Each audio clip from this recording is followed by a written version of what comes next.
Itinatagong baho ni Dingdong Dantes matagal na palang alam ni Marian Rivera.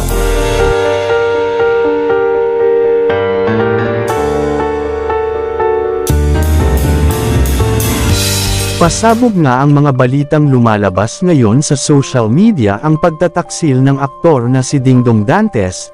Matagal na palang alam ng primetime queen na si Marian Rivera ang pagtataksil ni Dingdong at itinago lamang nito upang maprotektahan ang imahe at ang nabuong pamilya nito, kaya mas pinili na lamang nito na manahimik at huwag na lang pansinin ang kasalanang nagawa ng asawa. Sa kabila nito ay binigyan naman ito ng second chance ni Marian Rivera si Dingdong, ngunit di pa rin ito natototo. At ito nga sa katauhan ni Lindsay na naulit muli ang pagtataksil nito. Sa kabila nito inamin naman ni Marian na ang pagtitiwala niya sa kanyang asawa ay hindi na maibabalik, ngunit para sa kanyang mga anak ay kailangan niya itong isakripisyo kahit na siya ay masaktan pa.